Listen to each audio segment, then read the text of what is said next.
Queridos, nós começamos na semana passada a série Tempo de Conquista. Eu creio que esse ano será um ano de muitas conquistas. Quem crê nisso? E eu quero falar para você hoje, Deus tem interesse que você conquiste, amém? Deus tem interesse. Porque a Bíblia diz que até o pai, que não sabe muito bem, né, que nós que somos mortais, que temos erros, falhas, né, temos nossas fragilidades, nós não conseguimos dar coisas ruins quando nossos filhos pedem alguma coisa. Não é verdade? A gente que é humano, se um filho pedir pão, a gente não vai dar pedra, vai? Imagine Deus para os seus filhos. Então eu creio que Deus quer que essa igreja viva um tempo novo, viva conquistas, amém?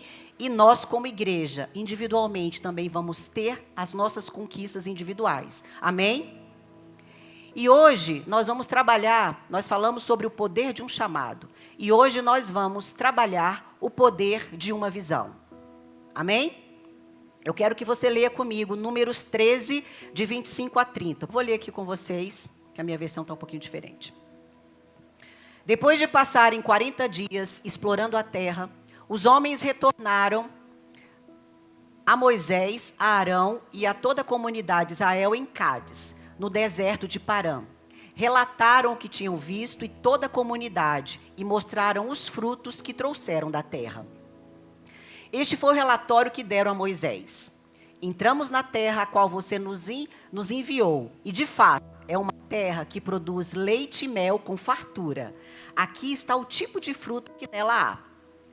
Contudo, o povo que vive ali é poderoso e suas cidades são grandes e fortificadas.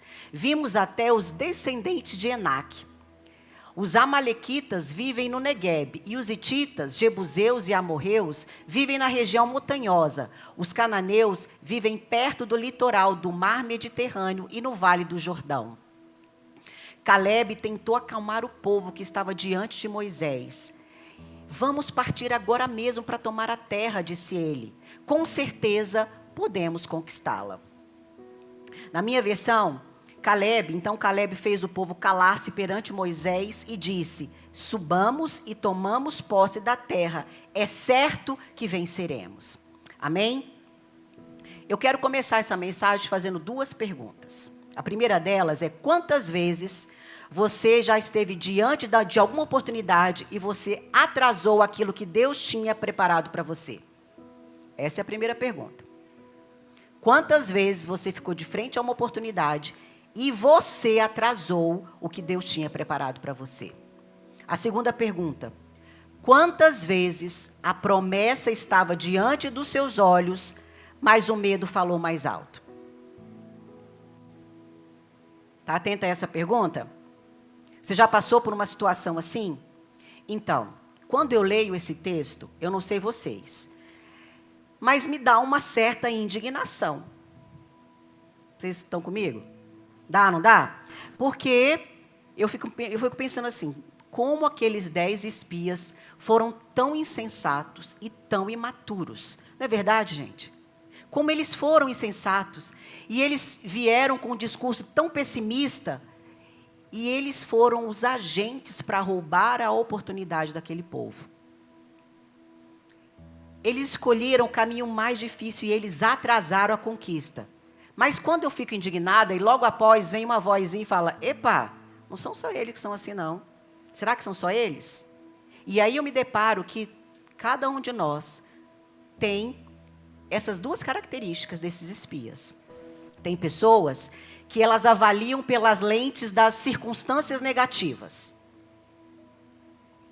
Eu tenho essas lentes. Alguém tem mais essas lentes? E também tem dentro de nós algum momento que a gente enxerga além do problema com fé e com visão. Então, eu respirei fundo e falei: Deus, não é só o povo israelita que é insensato, aqueles 10 espias que foram imaturos, que foram pessimistas. Em alguns momentos da minha vida, eu tenho agido assim como eles. Porque quando Moisés deu essa missão para esses espias, esses 12 espias, eles tinham que explorar a terra prometida. Na semana passada, vocês viram, nós lemos Êxodo 3, quando Moisés foi chamado para cumprir aquele propósito que Deus tinha para ele, de libertar o povo do Egito. Aqui nós já estamos em Números.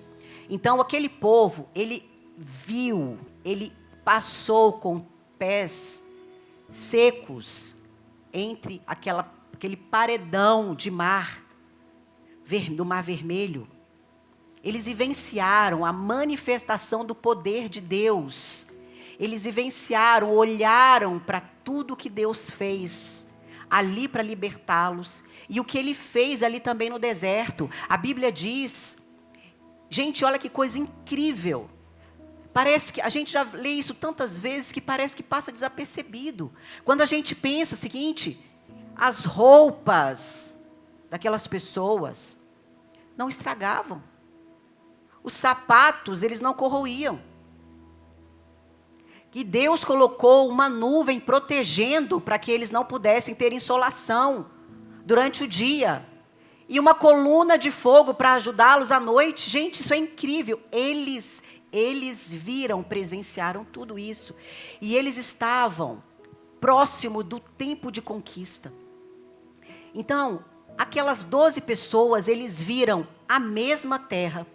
Eles viram os mesmos gigantes. E eles viram as mesmas cidades fortificadas. Mas 10 espias, eles se ativeram, eles se apegaram ao que eles estavam vendo.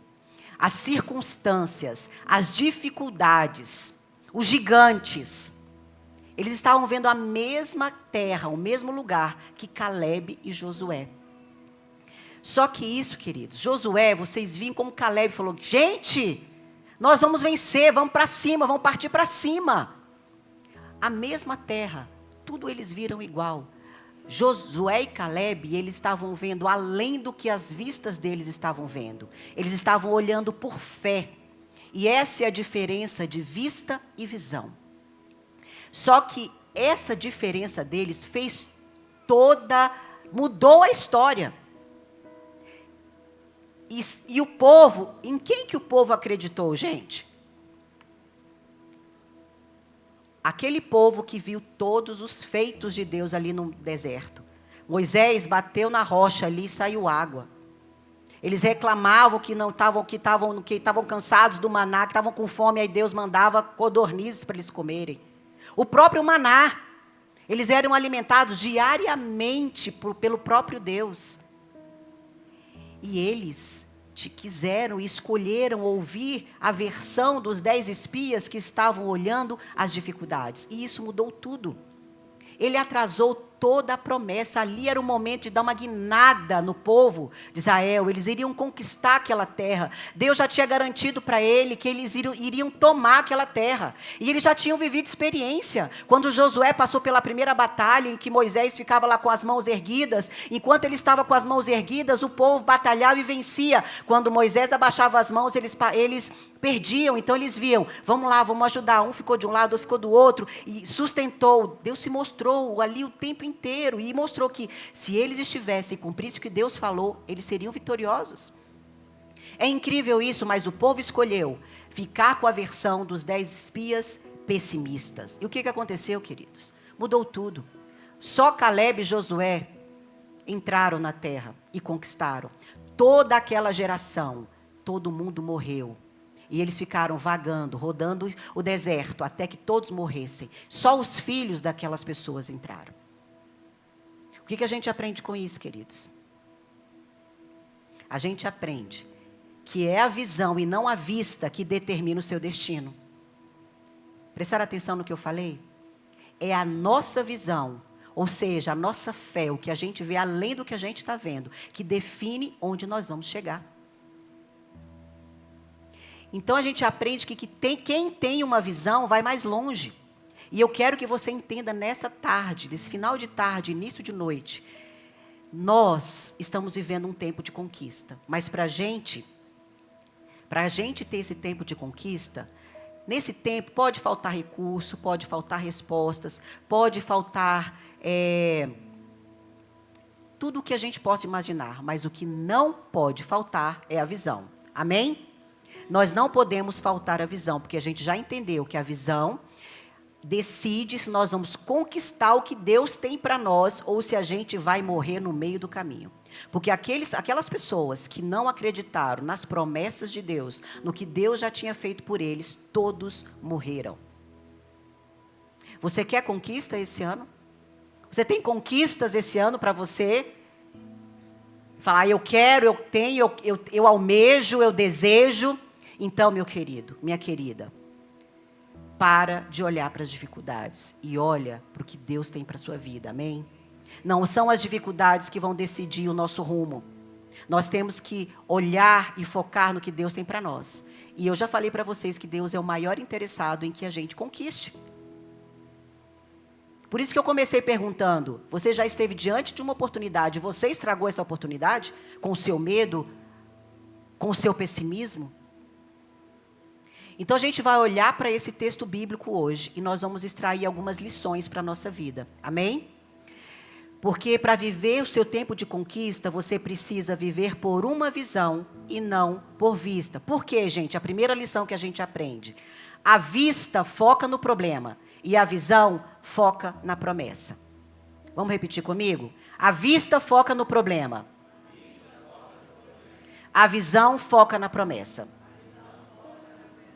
Os 10 espias, eles disseram, entramos na terra a qual você nos enviou, onde manam leite e mel. Aqui estão alguns frutos dela, mas o povo que lá vive é poderoso e as cidades são fortificadas e muito grandes. E também vimos os descendentes de Enaque. Esses foram os 10 espias falaram. Olha o que Caleb disse. Subamos e tomamos posse da terra. Caleb, ele estava... Essa forma dele responder e dizer, meu povo, não vamos entrar nessa de que esse povo está falando, não. Vamos seguir o que nós seguimos um Deus que é maior do que todos esses problemas. Vamos junto. O que fez isso? Ele entender que ele tinha uma promessa. Deus tinha falado que eles iriam conquistar aquela terra. Não foi Moisés que falou, foi o próprio Deus que falou para eles. Então tem uma frase de Charles Spurgeon que tem tudo a ver com isso. Ele diz assim, tome para si a promessa de Deus, pois ela é suficiente, mesmo que todas as fontes da terra se sequem. Vocês ouviram o que eu falei? Olha aqui a profundidade dessa frase. Será que você pode repetir com convicção essa frase? Tome para si a promessa de Deus, pois ela é suficiente. A promessa de Deus é suficiente para você? A promessa de Deus é suficiente para você? Mesmo que todas as fontes da terra se sequem. Queridos, isso não é para qualquer um, não. Isso é só para cristão que tem sangue no olho, concordam? Porque falar é fácil, queridos. Falar, a tua graça é suficiente, a tua promessa é suficiente, mas aperta o calo, pisa no calcanhar de Aquiles, pisa onde dói. Acontece aquilo que você não queria acontecer.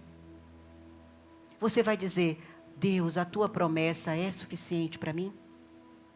Se a gente não falar, a gente se torna igualzinho aquele povo lá no deserto.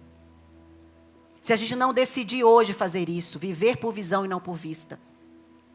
E eu quero que você imagine aqui comigo. Uma pessoa que ela está em crise. Quem aqui já esteve em crise? Uma pessoa em crise, mas da crise daquela, gente. Coração cansado, fé abalada, vontade de desistir. Imaginaram aí a cena? Aquela pessoa em crise mesmo, uma crise bem séria. Coração cansado, fé abalada, vontade de desistir. Aí ela resolve fazer uma viagem. E ela vai fazer uma viagem de avião. Ela entra no avião. No início está tudo tranquilo. Tudo muito tranquilo. Mas, de repente, o avião entra numa forte tempestade. Quem já esteve numa forte tempestade dentro do avião?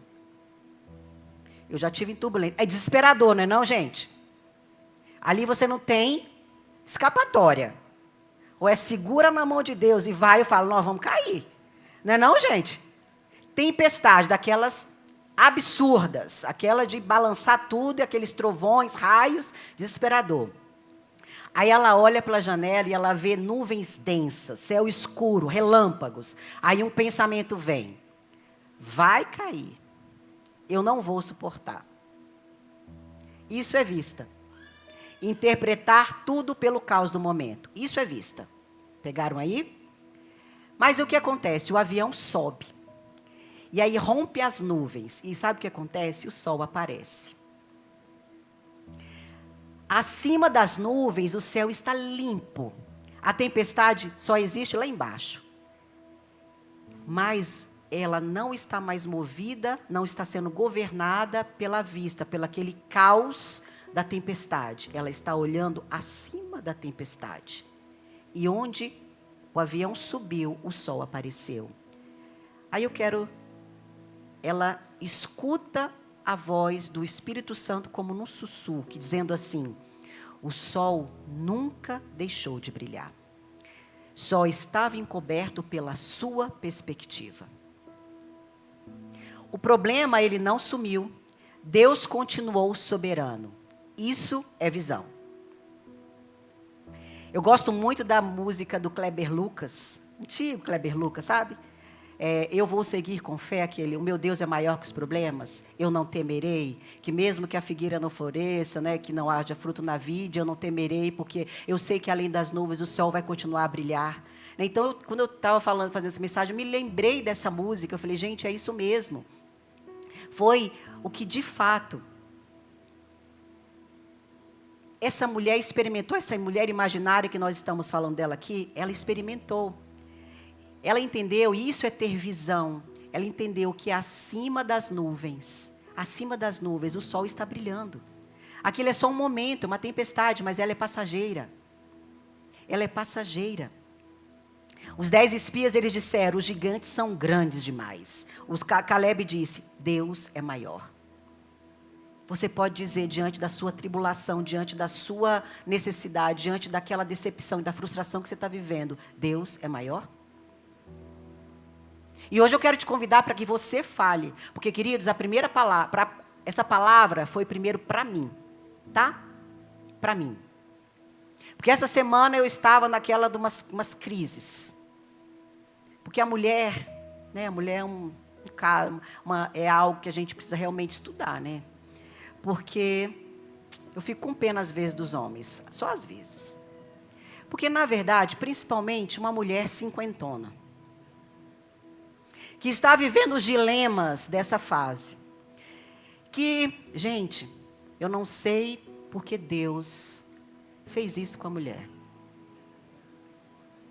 Quando eu chegar lá no céu, eu vou perguntar a Deus, os homens são tão fortes, eram eles que tinham que passar pela essa menopausa. Eram eles que tinham que viver esses calorões. Eram eles que têm que pagar, que podem pagar remédio, os hormônios não funcionarem, você paga remédio, a coisa tudo degringola.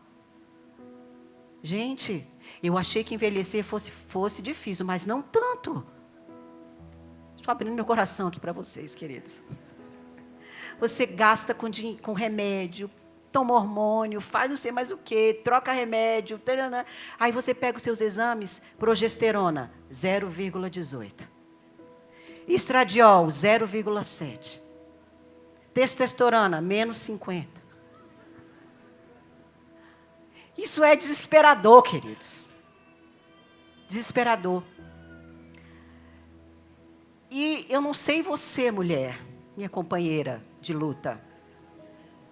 Se você em algum momento pensa em desistir, se você pensa, ai Deus, me leva. Já fiz o que eu precisava fazer, meus filhos estão grandes. Confessando meu pecado, às vezes a gente fala, Senhor, está de brincadeira. Não é não? Então, nessas crises, então Deus falou comigo, Sara, quem é você na fila do pão? Por que não você? Por que não você?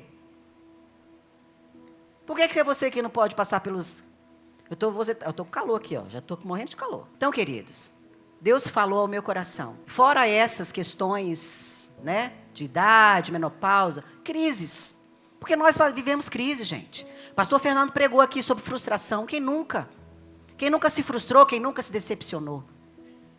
E a gente vive esses dilemas. A gente vive essas decepções. Mas a gente, como cristão, a gente não pode. Pode até, a gente vai viver porque nós somos seres humanos. Mas a gente tem que entender, isso não me define. Isso não vai me parar.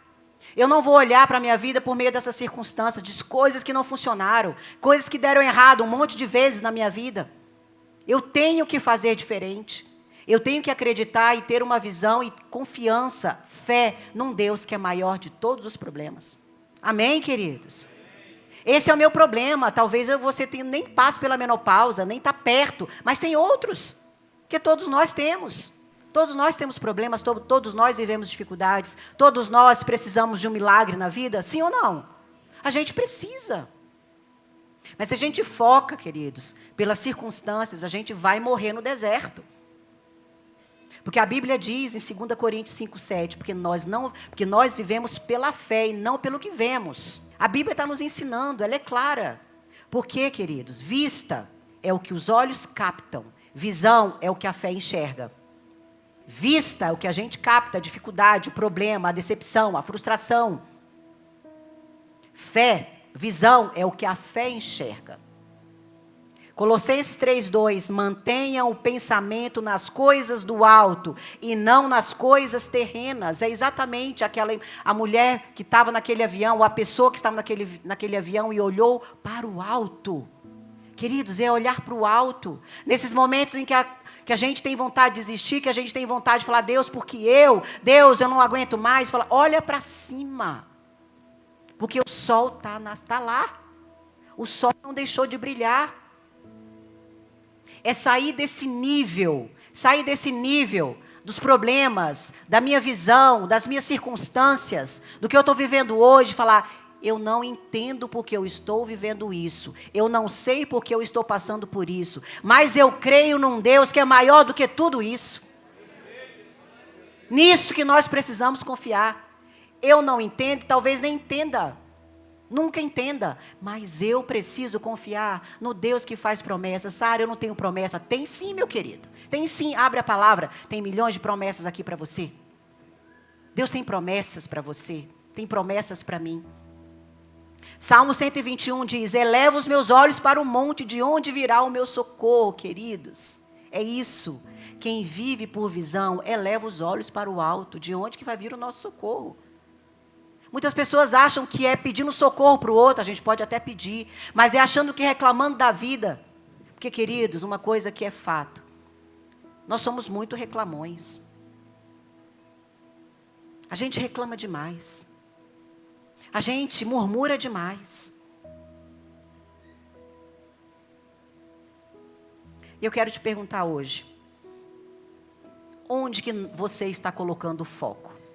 Porque isso vai fazer toda a diferença. Se você foca nas coisas, nas circunstâncias, você vai morrer no deserto. Mas se o seu foco está olhando para cima, está vendo e acreditando num Deus que pode todas as coisas. E para eu experimentar esse Deus que pode todas as coisas, porque sim, nós temos promessas, sim, nós temos conquistas, mas Deus é coerente. Uma coisa que vai afastar a sua conquista, que vai afastar o cumprimento das promessas que Deus tem para a sua vida, é você estar fora do prumo, desalinhado, afastado de Deus, pecando, errando o alvo. Se você não toma essa decisão, porque nós precisamos primeiro, para conquistarmos qualquer coisa no âmbito emocional, financeiro, profissional, nós precisamos primeiro alinhar o espiritual, ajustar o nosso foco. Ajustar o nosso foco para as coisas que de fato são importantes. A Bíblia diz que é buscai primeiro o reino de Deus e todas as outras coisas vos serão acrescentadas. Para você viver conquistas, você precisa buscar, alinhar, colocar em ordem o que é de fato prioridade. Amar a Deus sobre todas as coisas. Amar a Deus sobre todas as coisas é dizer, Deus, mesmo que não aconteça nada, a sua graça, as suas promessas são suficientes para mim. Então, olha como é quem anda com vista pensa. Depois eu me alinho, meu coração é assim mesmo. O que eu vou dizer para você é aquela pergunta, você vai atrasar o tempo de conquista na sua vida. E é bem provável que você morra no deserto. Agora, olha como quem pensa, quem está focado, quem tem uma visão, quem está alinhado, que de fato é aquilo importante, vai dizer e orar diferente. Senhor, sonda o meu coração. Me mostra, Senhor, o que eu preciso mudar. Eu não quero conquistar nada se não for a tua vontade. Olha a diferença. Vocês estão percebendo a diferença? Porque naquela lista que você colocou lá no seu grupo de vida, está alinhado com o propósito de Deus para a sua vida? Está alinhado? Porque eu vou dizer uma coisa para você, se não estiver alinhado, eu sinto muito, Deus não vai cumprir. Porque Ele não tem nenhuma responsabilidade, comprometimento para quando você está fora do que Ele pensa para você. Mas aí, quando a pessoa está desalinhada, fora do foco, ela vai olhar pelo que falta. Ela vai olhar pelas coisas que ela quer para a vida dela. E não há nenhum problema em você desejar, e você sonhar, e você querer alguma coisa. Agora, quando a gente está vivendo por visão, por fé, a gente vai dizer, Deus, eu não quero nada que me separe do Senhor. Se isso que o Senhor for me dar, for me atrapalhar, não me dê. Isso é muito maduro para a gente falar. Porque se isso vai me atrapalhar, não me dê. Já viram pessoas que oraram para estudar para concurso? Fizeram campanha, vinham para a igreja, fazia tudo. Passou no concurso, acabou. Ai, não tenho tempo, estou trabalhando demais. Já viram aquelas pessoas que, ai, Deus me dá um marido, me dá uma esposa, eu quero demais. É errado ter um marido e uma esposa, gente? É errado passar no concurso? Não. Mas eu não sei vocês, mas aqui teve uma febre. A pessoa solteira era um arado. Estava em todos os ministérios, fazia um monte de coisa. Casou, gente. Estou no meu ano sabático. Tirei férias de Deus, que eu estou casado, estou casada. Ai, ai. Estão percebendo? O problema não é o que você pede, é se está tirando você do foco. Aí, gente, as mesmas pessoas que falam, estou no meu ano sabático, pastora, me ajuda. Estou precisando de suporte, a coisa está feia. Ah, é? Se a gente fosse usar, né, falar, toma. Dá vontade, mas a gente não faz, né? Claro, querido, vamos, eu vou te ouvir, vou te falar com o meu carinho. Claro, a gente está aqui para isso. Vamos alinhar o foco? Vocês estão entendendo, gente? Vocês estão entendendo o que eu estou falando aqui para vocês? Para você viver um tempo de conquista, a primeira coisa que você tem que fazer é alinhar. Alinhar o seu foco. Pensa aí no que você colocou no seu pedido lá no grupo de vida. Dá tempo de mudar. Ok?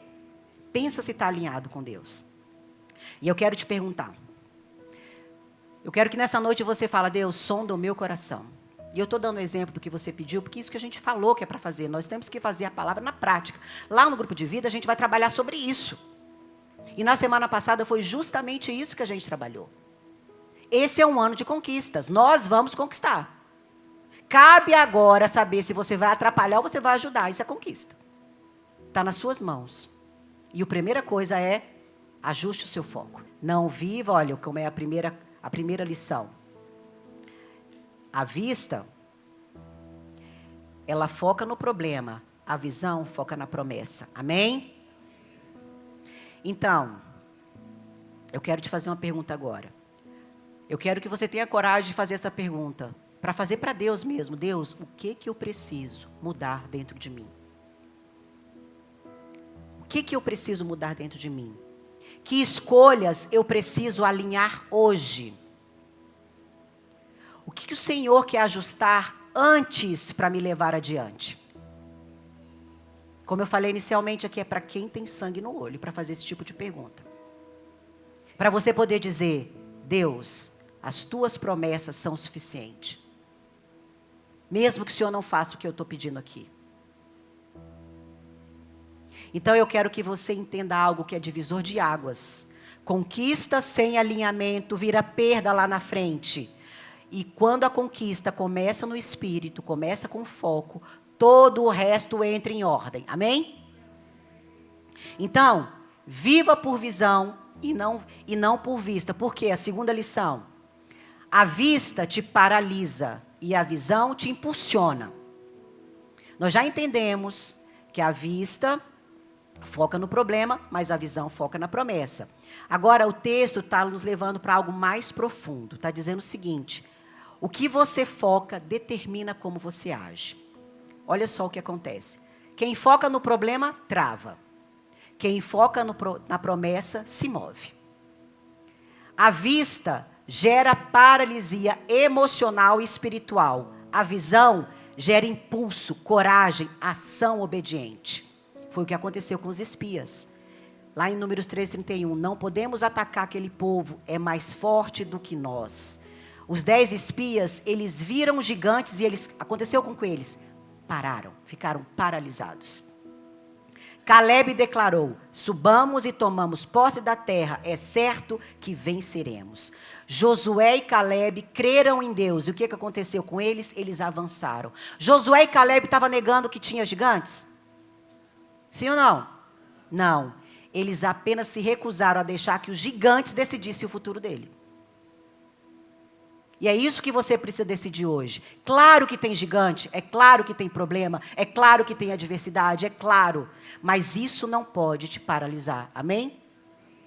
Então, a paralisia espiritual, ela quase nunca começa com falta de fé. Sabe com o que ela começa? Ela começa com culpa, com frustração, com decepção e com medo de errar de novo. Aí quando vem culpa, frustração, decepção, medo de errar de novo, aí surgem os pensamentos: não adianta mais. Eu já tentei de tudo. Isso não tem jeito. Queridos, notem, os 10 espias, eles não disseram: Deus não existe. Eles não disseram isso, sabe o que eles disseram? Não podemos. Não podemos. Porque a vista mede tudo pelas próprias forças. E a visão mede tudo pela fidelidade de Deus. Então eu vejo assim, e eu me coloco nessa situação muitas vezes, porque, gente, um povo que carrega culpa é pai e mãe, sim ou não? Meu Deus, como a gente carrega culpa? E olha, quando um filho, eu imagino, quando um filho está fora dos caminhos do Senhor, não escuta mais aquilo que os pais ensinaram. Sabe o que eu ouço, que já falei? Deus, onde foi que eu errei? Onde foi que eu errei? Porque a gente traz a responsabilidade para nós. Onde foi que eu errei? Mas a Bíblia, ela está ali para nos alinhar, para colocar a gente no foco certo. A Bíblia diz: ensina a criança no caminho que ela deve andar, no Provérbios 22:6. Queridos, ensinar é responsabilidade de pai e de mãe. É a nossa responsabilidade, nós precisamos ensinar. Deus nos mostrou: ensine, fale, coloque nos umbrais da porta, coloque no caminho, ensine no caminho, ensine. Essa é a nossa responsabilidade. Agora, escolher o caminho é pessoal. Principalmente quando os nossos filhos crescem. A escolha é pessoal. Então, mais uma vez eu vou usar essa frase, porque eu acredito nela. Deus não vai fazer nada que eu e você podemos fazer, mas vai fazer tudo que a gente não pode. Amém? Em relação aos nossos filhos. Porque, queridos, a Bíblia me diz, me confirma, eu tenho convicção que filhos são herança do Senhor. E eu posso declarar todos os dias: eu e minha casa serviremos ao Senhor. Eu não desisto dessa promessa. Eu e minha casa serviremos ao Senhor. Então, o que você pode fazer? O que você pode fazer? Você pode orientar, você pode amar, você pode dialogar, você pode ouvir, você pode corrigir com firmeza e com graça, você pode orar, interceder, permanecer disponível. Isso você pode, é sua responsabilidade. Amém? Agora, olha o que você não pode. Controlar as decisões dos seus filhos, mudar o coração dos seus filhos e forçar o arrependimento. Isso vocês não podem, nem eu, nem você. O mesmo acontece, queridos, para relacionamentos. A vista diz: não tem mais jeito. A visão pergunta: o que Deus espera que eu faça agora? Relacionamento. Tem pessoas que falam: já fiz de tudo, não tem mais jeito. O caminho é separar. O caminho é divórcio. Quem está olhando só a circunstância, está olhando só a dificuldade. Agora, quem olha, que tem uma visão, fala: o que eu posso fazer para mudar essa situação? O que é sua responsabilidade? A sua responsabilidade é ser gentil com o seu cônjuge. A sua responsabilidade é falar com brandura, falar com carinho. A sua responsabilidade é dar passos possíveis, fazer todos os dias o que cabe a você fazer. Ah, eu não vou fazer porque ele não faz. Ah, se ele não fizer primeiro, eu não faço. Aí você vai entrar num cabo de guerra e eu vou dizer para vocês, os dois perdem. Porque nessa luta, quando você entra nessa luta para competir com seu marido ou com a sua esposa, se vocês entram nesse cabo de guerra, eu vou dizer para vocês, os dois perdem. A Bíblia está clara, o que você, mulher, tem que fazer para ser bênção no seu lar, para ser bênção na sua casa, para ser uma esposa segundo o coração de Deus. E a Bíblia também ensina o que o marido precisa fazer. Está claro. Essa é a sua responsabilidade. O que depender de você, você vai fazer tudo para o que pode. Mas o que não pode, falar, Deus, já fiz. Agora eu entrego para o Senhor, eu estou fazendo e vou continuar fazendo. Até que o Senhor mude o coração. Porque eu vou dizer uma coisa para você, tá? Esposa, esposo. Você não vai mudar o seu marido, a sua esposa. Você não tem esse poder. Mas a gente tem essa ilusão que a gente vai mudar o outro. Fantasia de criança. A gente não vai mudar. A gente tem dificuldade de mudar a gente mesma. Vai mudar o outro? Vai não. Não vai. Então, faça o que cabe a você fazer. E confie que Deus vai fazer o que você não pode. Amém?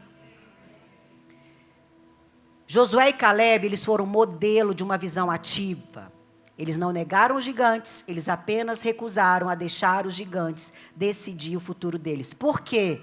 Porque eles sabiam, olha a diferença, eles sabiam quem Deus era. Eles sabiam que Deus tinha prometido para eles.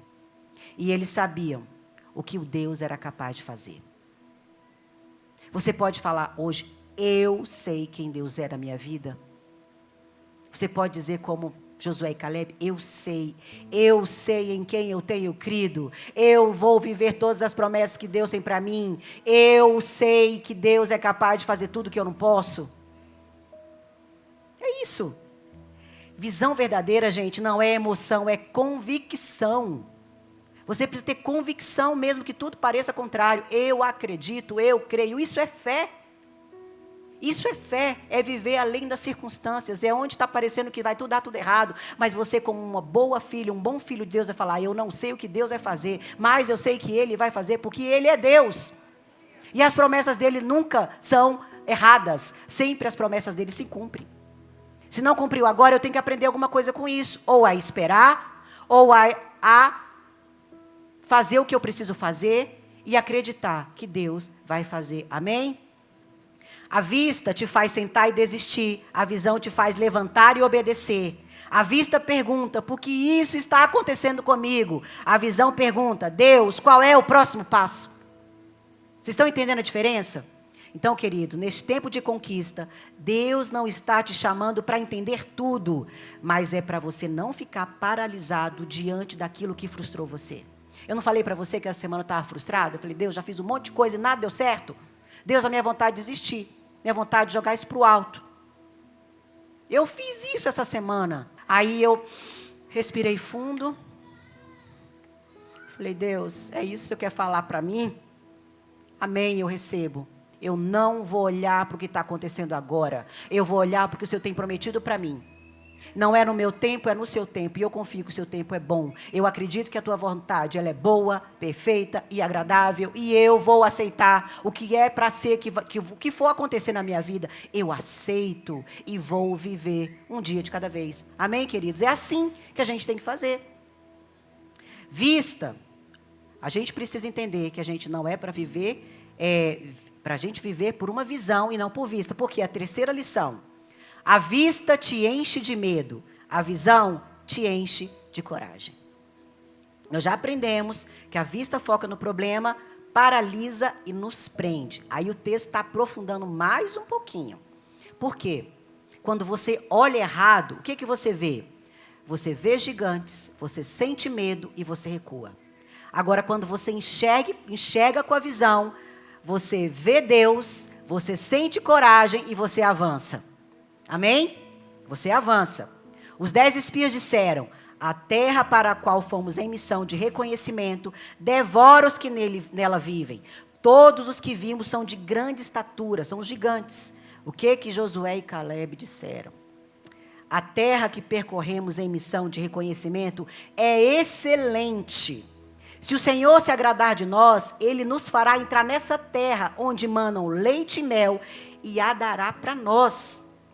Somente não sejam rebeldes contra o Senhor e não tenham medo do povo da terra, porque nós os devoraremos como se fossem pão. A proteção deles se foi, mas o Senhor está conosco. Não tenham medo deles.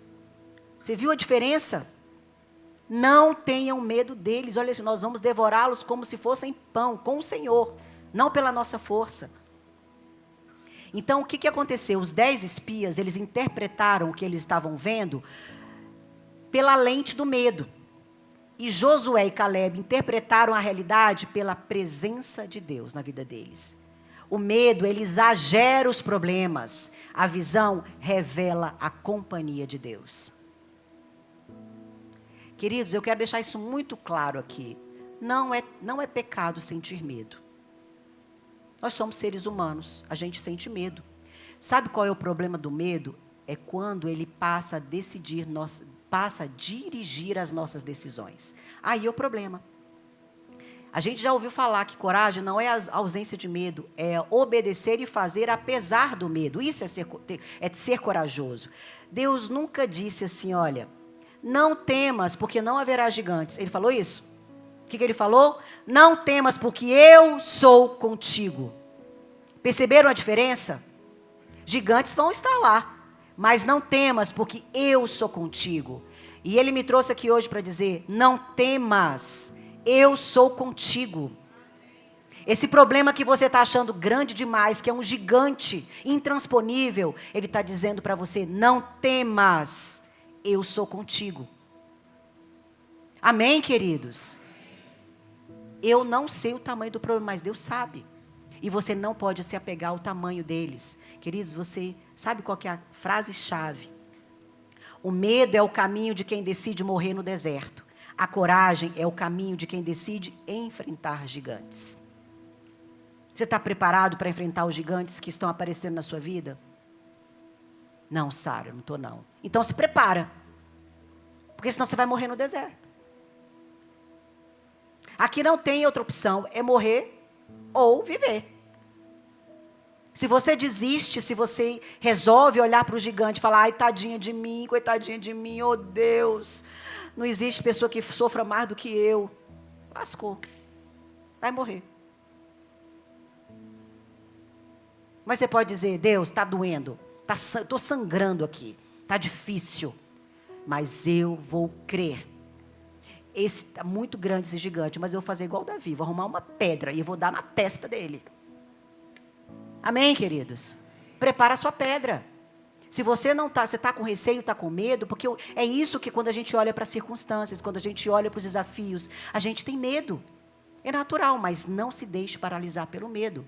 Você pode, quando você entende isso, quando vira uma chave, é a mudança de mentalidade, é reprogramar a sua mente, é você renovar a sua mente e entender, Deus, por mais que eu não esteja vendo, o Senhor me prepara, me ajuda, me dá a visão da melhor pedra para cravar na testa desse gigante, que ela seja certeira, porque aí eu vou pegar a espada e cortar a cabeça dele.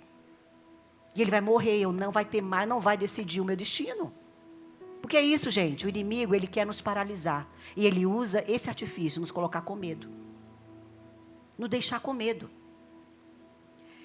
Então, muitas vezes, a gente tem que fazer com medo mesmo. E eu lembro, algumas pessoas já conhecem essa história, esse meu testemunho. Eu lembro que eu estava com 35 anos. Estava com Pedro com 4 meses de idade. Eu tinha pedido demissão. Eu falei, eu não aguento mais. Cheguei nessa crise. Não aguento mais. Não aguento mais. E eu pedi demissão. O que veio? Assim que eu pedi demissão, eu fiquei grávida. O medo triplicou.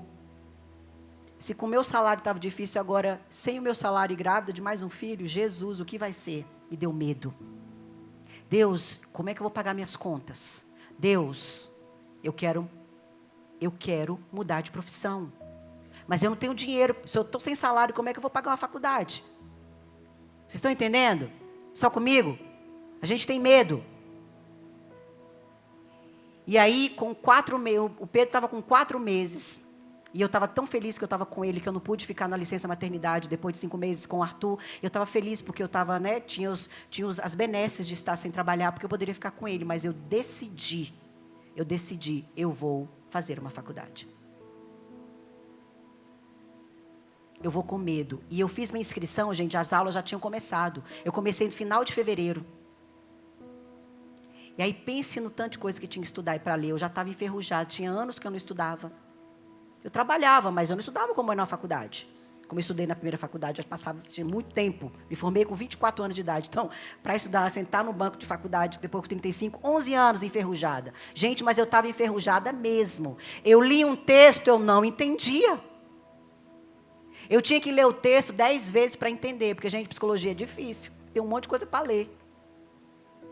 E eu li ali com medo, eu falei, eu vou. E foi uma coisa assim, porque eu tinha medo, falei, eu com 35 anos, vou estudar com aquela garotada, adolescente na faculdade, ai, tenho preguiça disso. Ai, Deus, não quero isso. Mas, queridos, uma coisa que realmente foi a virada de chave. Eu pensei assim, em 5 anos vai passar de qualquer jeito. Se eu não morrer nesses 5 anos, vai passar, não vai? A diferença vai ser, quando chegar lá nos próximos 5 anos, eu falar, eu podia ter feito a faculdade, eu estaria formada hoje, não era? Ou eu posso estar me preparando para a minha formatura para atender meus primeiros pacientes. 5 anos vai passar de qualquer jeito.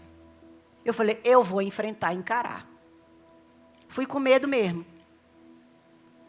Estudava, lia, chorava, falava, Deus, abre minha mente, Senhor, me ajuda. E Deus ajudou. Porque ter coragem, você não vai deixar de ter medo. Você precisa fazer com medo. Amém, queridos? Isso que a gente precisa entender. E eu vejo muitos dos pedidos que eu vi lá nos grupos, é assim, eu estou com receio de entrar para a faculdade. Eu vi um monte de pedido assim.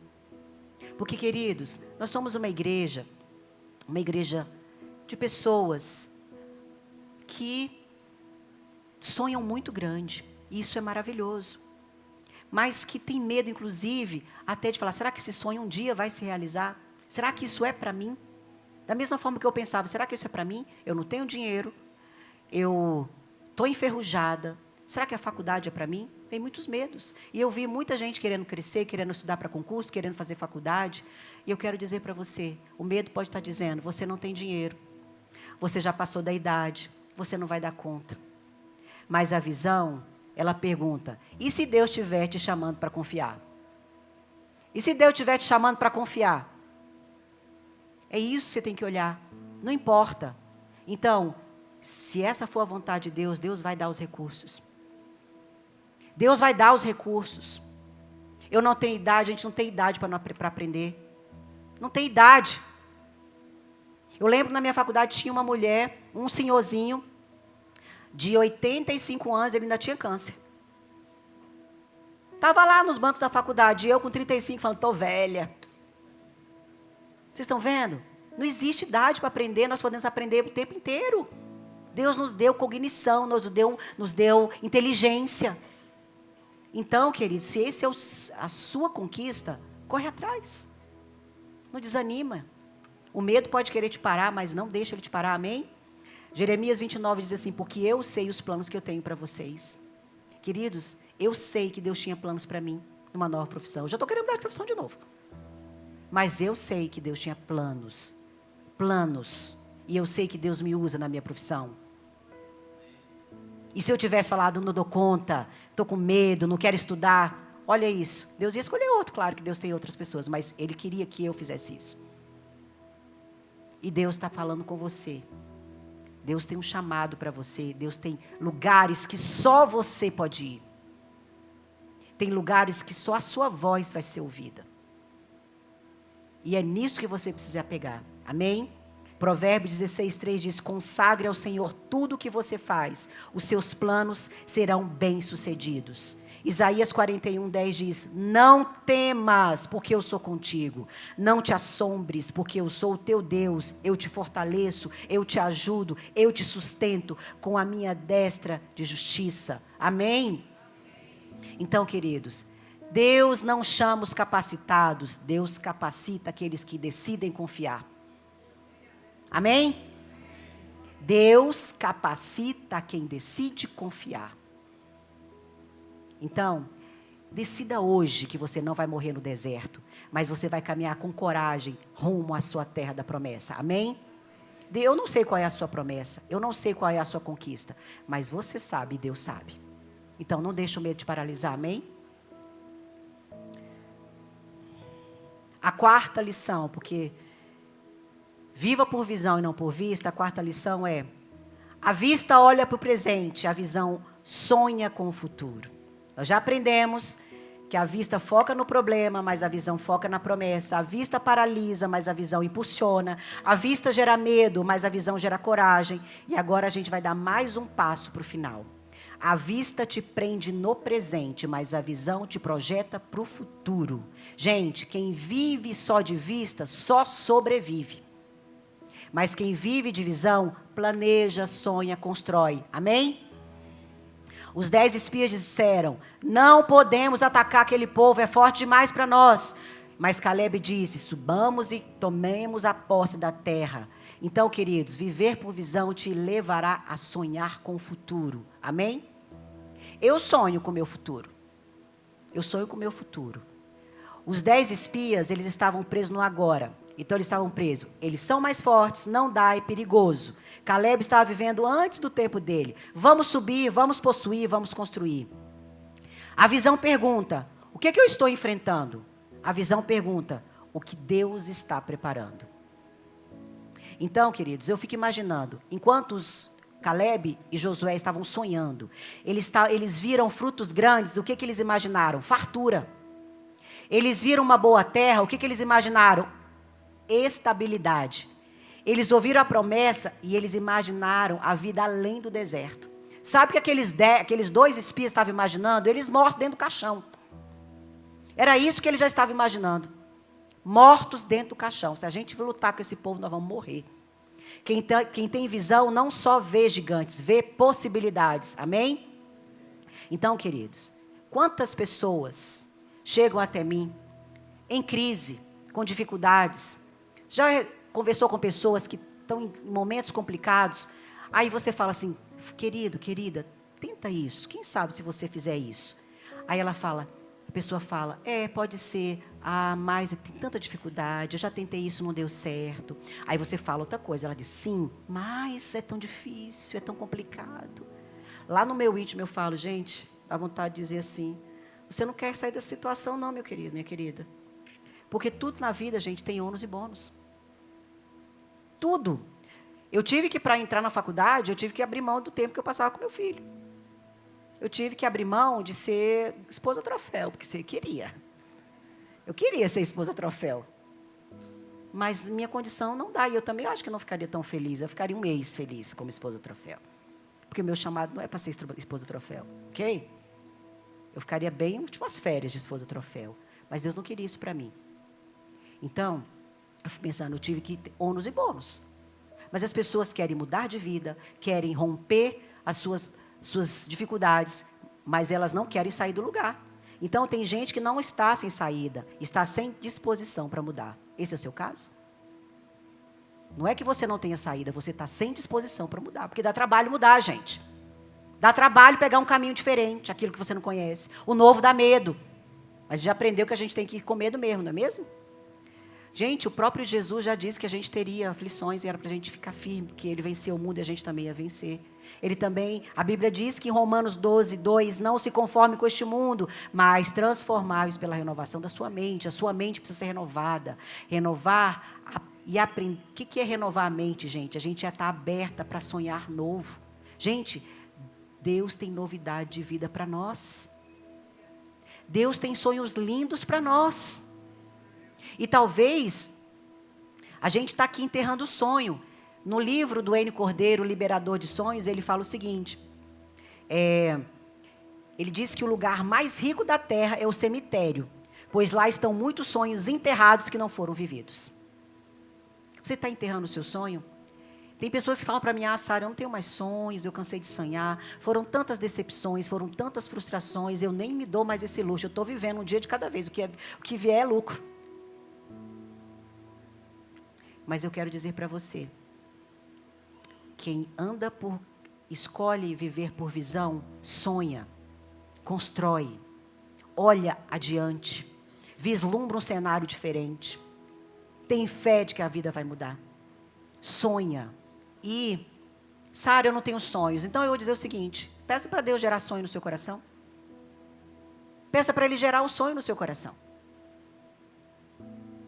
Deus, não estou sonhando com nada. Não tem nada que eu almejo. Então imprime em mim, faz com que eu sonhe os teus sonhos. Porque, gente, quando a gente sonha os sonhos de Deus, a gente não se frustra. Muitas vezes a gente se frustra porque a gente tem os nossos sonhos. E eles muitas vezes não se realizam. Mas quando a gente sonha o sonho de Deus, nem sempre é fácil. Mas a gente entende que estamos no caminho certo. Então, tempo de conquista exige visão de futuro. E para isso você tem que tirar os seus olhos do presente e vislumbrar o futuro. Você entendeu o que é viver por visão e não por vista? Viver por uma visão, por um chamado, olhar para as circunstâncias com o olhar que Deus vai te oportunizar a ver. Tirar os seus olhos e mudar a sua perspectiva. Deus é capaz e Ele é maravilhoso e Ele pode fazer mudar as nossas lentes. Essas lentes que você tem visto a vida como, não dá certo, nada acontece comigo, as coisas não acontecem comigo, eu vejo as coisas boas acontecendo com o outro, mas para mim nada dá certo. Deus está te falando hoje, abre o seu olhar. Para de olhar para o que você está vendo e olhe além. Fala, Deus, o que o Senhor quer me mostrar? Qual é a perspectiva? Eu quero subir mais alto. Eu quero levar os meus olhos para os céus, para o alto, porque ali vai vir o meu socorro. É lá que vem o nosso socorro, queridos. Olhar para cima, olhar para Deus. Quanto mais você se aproxima de Deus, mais essa certeza, essa convicção e essa mudança na sua cabeça vai acontecer. Não é pela sua força. A gente não consegue mudar por nós mesmos, é a ação do Espírito Santo. Esse é o processo de santificação. Nós precisamos de Jesus o tempo inteiro, nós precisamos do Espírito Santo diariamente nas nossas vidas, para mudar o que a gente não consegue mudar. E talvez hoje você fale para mim, Sara, eu me identifiquei com tudo aí. Eu só estou olhando por vista e não com visão. E eu quero dizer para você, você pode hoje mudar isso, amém? Você pode, você quer mudar isso? Eu quero que você fique de pé. Eu quero que você entenda que a terra prometida, ela não é conquistada para quem vê melhor, mas para quem crê melhor. Qual é a sua promessa? O que Deus te prometeu? O deserto, queridos, ele não matou aquela geração. Foi a falta de visão que matou aquela geração. Toda aquela geração foi morta por uma falta de visão. Eles tinham saído do Egito, mas o Egito não tinha saído deles. Aquelas situações que eram difíceis, Deus se mostrou presente o tempo inteiro. Então, queridos, a gente precisa decidir hoje, falar, Deus, eu não faço a menor ideia. Eu não faço a menor ideia como o Senhor pode trocar as minhas lentes, mas eu creio que o Senhor vai fazer, e o Senhor vai trocar. Amém? Quero que você feche os seus olhos. Quero falar para você que se identificou como uma pessoa que não tem sonhos. Uma pessoa que falou, já fui um sonhador, já tive fé, eu já acreditei demais, mas a vida foi muito dura, as decepções foram muitas, as perdas foram reais. E sem perceber, você não desistiu de Deus, mas você desistiu de sonhar. E hoje Deus não está te chamando para você negar a sua dor. Ele está te chamando para você não fazer morada na sua dor, amém? Então, eu quero dizer para você que se sente paralisado no medo, que está sendo carregado pela culpa, que está cansado de tentar, talvez você esteja vivendo apenas no modo sobrevivência, esteja no deserto há tempo demais. E o Espírito Santo me trouxe aqui para te dizer, ainda há esperança, ainda há futuro, ainda há conquista. Você não veio aqui para morrer no deserto, você veio aqui para atravessá-lo, amém?